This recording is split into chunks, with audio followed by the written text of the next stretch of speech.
If you're 60 or older, stop everything right now and hear this. At 65, I made the mistake that destroyed my next 26 years, and you're making the exact same one. Comment below. Have you ever felt time speeding up on you? Stay until the end, because regret number 9 broke me in a way even my wife's death couldn't touch. But first, let me tell you who I am to be saying all this to you. I'm Harold Jenkins, 91 years young, a retired mechanic from rural Ohio who spent 45 years fixing trucks with these calloused hands and raised 4 kids through all the ups and downs of life. Looking back now, I can see so clearly how I assumed time would wait around for me, and how badly that assumption fooled me every single step of the way. You do the exact same thing, putting off what really matters, convincing yourself that tomorrow is guaranteed when it's anything but. I confess my own mistakes first. After 60, I just went into autopilot mode, drifting through days without purpose. And I paid a heavy price for that laziness. These 9 truths build on each other layer by layer, each one hooking into the next to keep you locked in. But the absolute worst is still waiting at number 9. Let's dive right into the first way time tricks you the moment you cross that 60-year line. Lesson 1. After 60, time doesn't just pass by. It accelerates like a runaway freight train you can never hope to catch up to. I remember hitting 65 feeling like I had it all together. My kids were finally independent, my career was wrapped up neat and tidy, and I told myself I had years ahead to just relax and take it easy. Dead wrong. One day blurred into the next. Months melted away without me even noticing. I blinked my eyes, and suddenly 70 was staring me right in the face, like an unwelcome stranger. Friends I thought would always be there started dropping off one by one. Heart attacks in the night, bad slips on icy winter driveways that they never fully recovered from.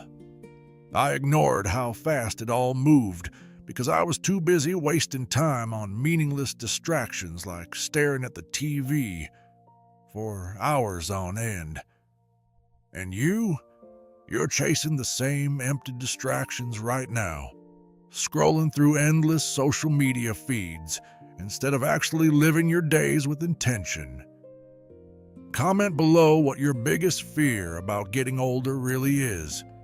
I'll read every single one, I promise. What I wish I'd done differently from the start. Track your weeks like they're made of pure gold. Jot down just one meaningful thing you did each day, no matter how small it seems. That simple habit anchors you solid when the blur of time starts hitting hard. But that was just the tip of the iceberg for me. Wait until you hear how my own body turned against me right on its heels. Lesson 2. Your body doesn't negotiate with you one bit, and all the work you skip out on in your 60s comes back with a vengeance in your 70s and 80s, demanding payment with interest. At 67, I started swapping out my daily walks for full-blown TV marathons that went on late into the night.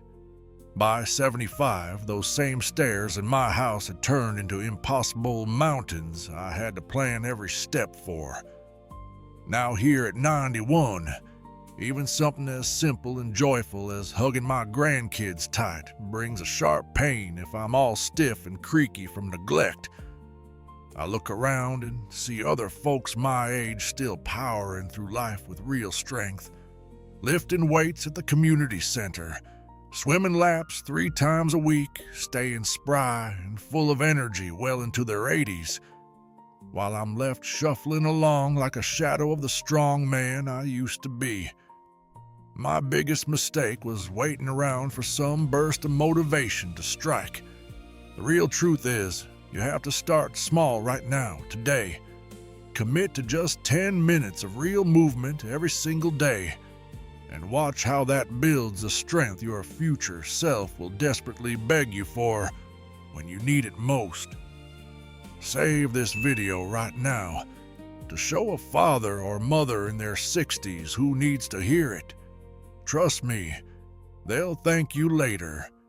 Don't let pride blind you the way it blinded me back then. And speaking of being blinded, that mistake leads straight into connections with people, where I messed up big time in lesson number 3. Number 3 still stings deep even after all these years.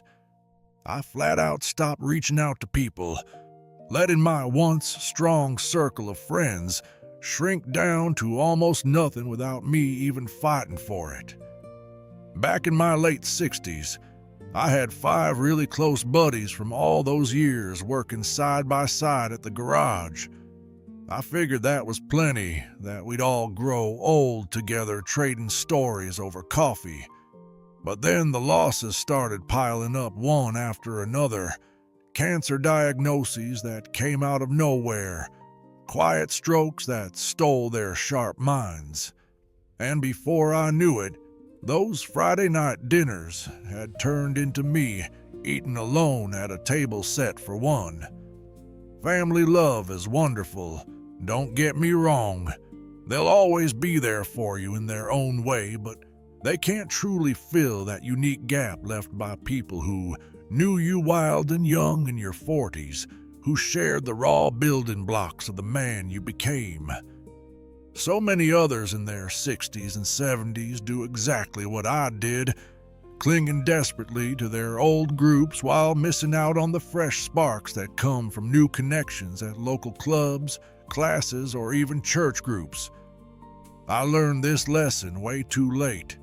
Start saying yes to every coffee invite, every casual, "How have you been?" conversation that comes your way. One good heartfelt chat can rebuild exactly what time tries so hard to steal from you. But hold on tight, because the way retirement completely blindsided me next, that one hit even harder, though nothing prepared me for what came with my family right after. Retirement?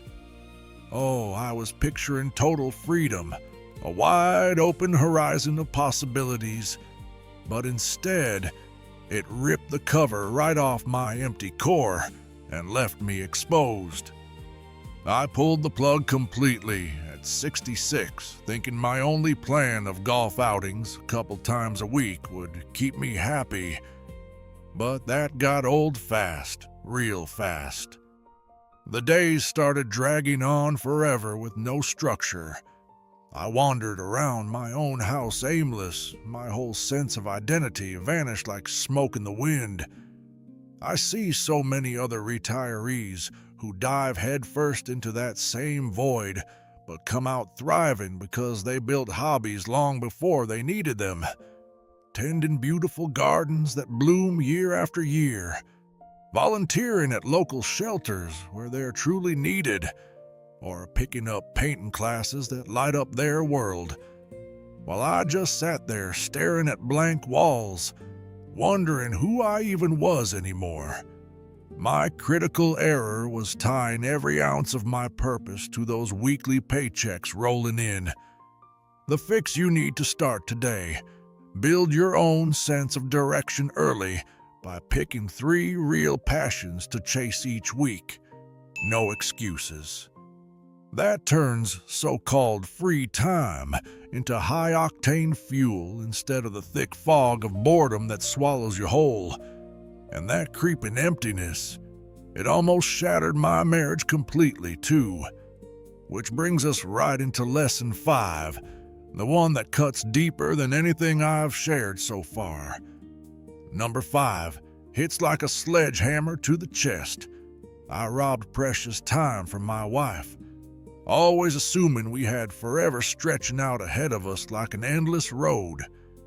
We kept pushing off those dream trips for later when things settled down, letting daily routines crowd out any spark of real romance night after night.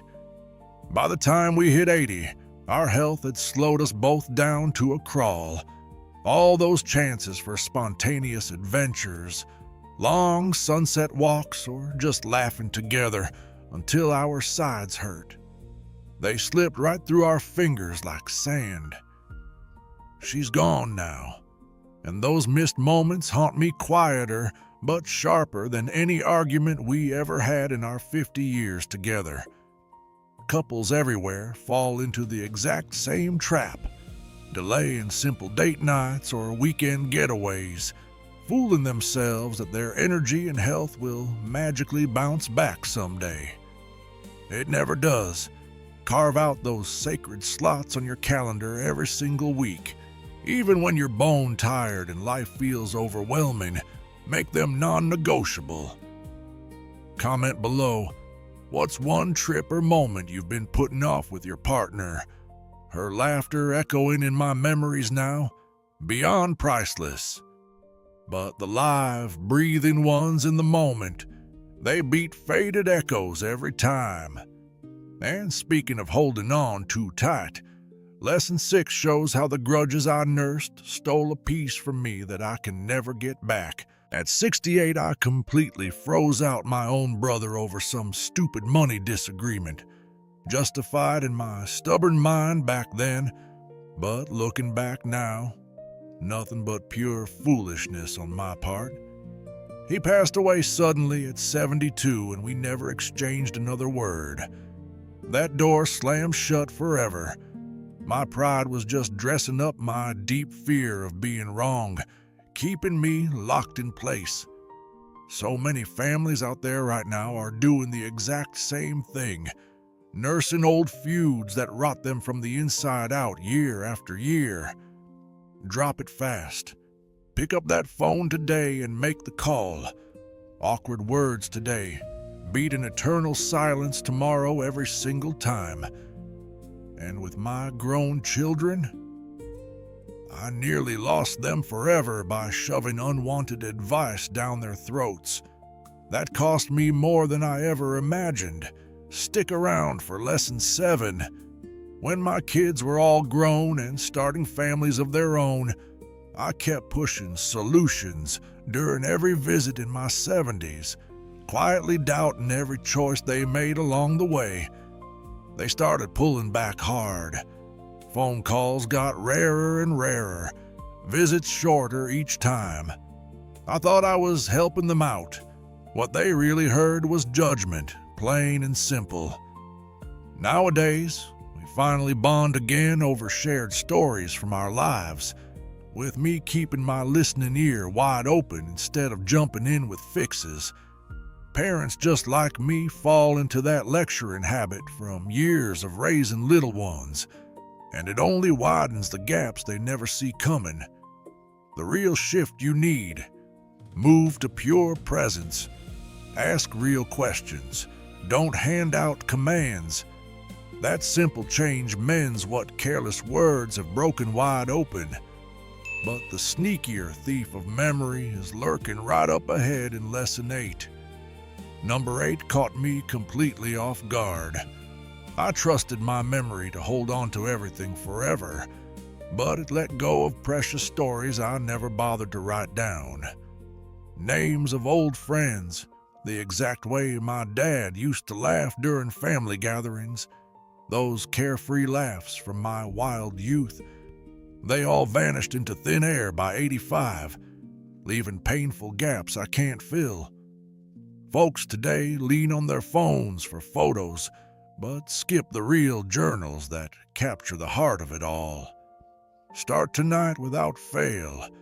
Pen down 3 key memories from your day every single night. That one habit saves your entire legacy for the grandkids who will cherish it someday. And it leads straight into fear, the shadow I faced all wrong at first. That's scary enough, but number 9 destroyed me even more. You won't want to miss it. Fear gripped me tight around 80, terrified of losing my independence, terrified of becoming a burden dumped on my kids' shoulders. I hid it all deep down, shrinking my whole world smaller and smaller to avoid facing it. Real courage isn't some magic feeling. It is choosing to act right through the fear. I forced myself into those senior walking groups down at the park, stared down tough doctor conversations head on without flinching. Others freeze up solid, just like I almost did, missing out on the simple joys still waiting right there. Lean straight into it. Those small, steady steps rewrite your dread into something you can handle. But the deepest regret of all, postponing life itself until it was too late. You're going to want to hear every word of this final one. Number 9. The absolute gut punch that still wakes me up some nights. I kept delaying truly living, always banking on that vague someday that never showed up. Someday I'd finally write that book full of shop stories from my mechanic days. Someday we'd take that cross-country road trip my wife dreamed about. Someday I'd have those raw, heartfelt talks with each of my kids about the real twists in my life. None of it ever happened. I measured my years by checklists of done tasks instead of real presence in the moments that counted. And you're doing exactly the same right now, scrolling past the now for some perfect future that might never come.